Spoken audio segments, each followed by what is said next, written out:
selamat siang. Terima kasih atas kesempatannya. Pada kesempatan kali ini, saya akan menjelaskan tentang disiplin positif sebagai tugas aksi nyata platform Merdeka Mengajar bagian pelatihan mandiri. Ya, langsung saja kita mulai dari makna kata disiplin ya.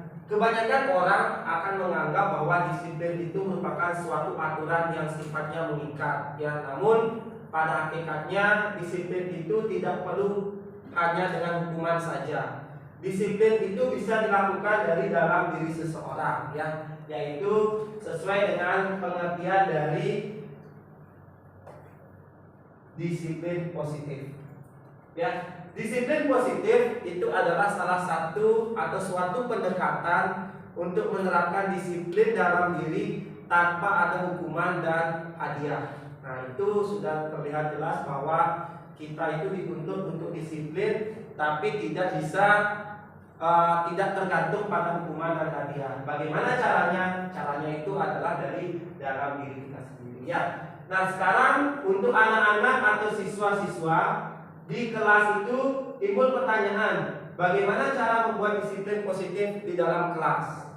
Salah satu cara untuk membuat disiplin positif di dalam kelas itu adalah membuat atau membentuk lingkungan kelas yang mendukung terciptanya budaya disiplin positif. Bagaimana caranya membuat lingkungan kelas itu supaya mendukung lingkungan tentang budaya disiplin positif? Yaitu dengan cara membuat kesepakatan kelas. Kesepakatan kelas itu dibuat akibat dari interaksi antara guru dan siswa, bahwa sudah ada perjanjian antara siswa dan guru untuk membuat kesepakatan.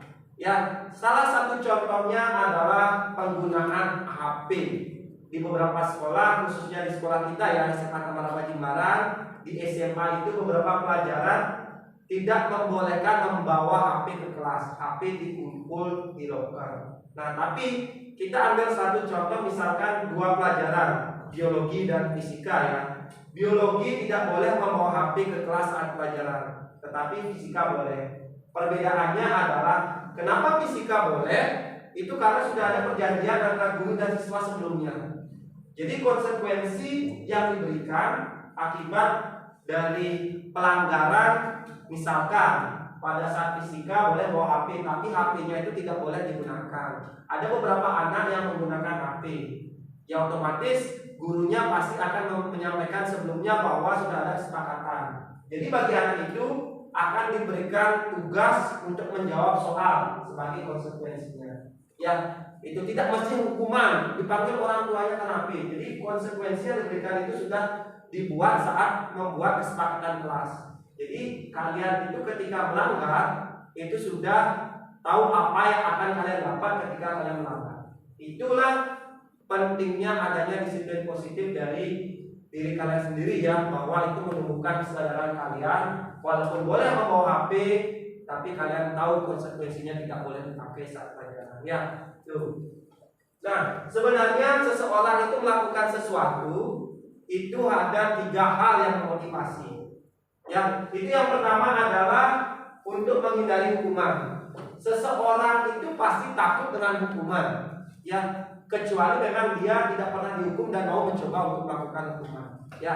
Jadi nanti akan timbul pertanyaan, apa yang akan terjadi apabila saya melanggar? Dia mencoba-coba ya. Jadi sebelumnya, jadi untuk mendapatkan hukuman itu dia pasti berpikir apa yang akan terjadi apabila saya melakukan ya. Tuh. Kemudian yang kedua, untuk mendapatkan imbalan ya. Ini sudah jelas, seseorang mau bekerja pasti ada imbalannya ya. Atau misalkan kalian ikut olimpiade atau OSN, kalian kalau menang kalian dapat imbalan. Jadi termotivasilah kalian belajar. Itu motivasi sebenarnya yang dilakukan seseorang agar dia mampu melakukan perilaku yang dia inginkan. Kemudian yang terakhir itu adalah ini untuk diri sendiri ya, internal, yaitu untuk menjadi orang yang mereka inginkan dan menghargai diri sendiri dengan nilai-nilai yang mereka percaya. Ini yang paling penting untuk kalian ya. Jadi untuk menjadi diri sendiri bangga kalian. Kalau kita melakukannya, rasanya nanti cita-cita kita terpenuhi loh. Saya rajin belajar hari ini, besok supaya cita-cita saya terpenuhi. Itu motivasi diri kalian. Kalau kalian bahwa yakin bahwa dengan kemampuan yang kalian miliki mengerjakan sesuatu dengan baik, tulus, pasti nanti cita-cita kalian terpenuhi. Ya, Nah, yang terakhir kesimpulannya adalah di mana ada kemerdekaan, di sanalah harus ada disiplin yang kuat. Jadi kalau kita ingin merdeka, butuh disiplin yang kuat. Itu hal pertama yang kalian lakukan itu adalah disiplin positif dalam diri kalian. Kalau itu sudah terbentuk bagi kalian, maka kalian pasti akan dengan mudah membuat diri kalian menjadi merdeka. Ya, itu poin pentingnya. Next.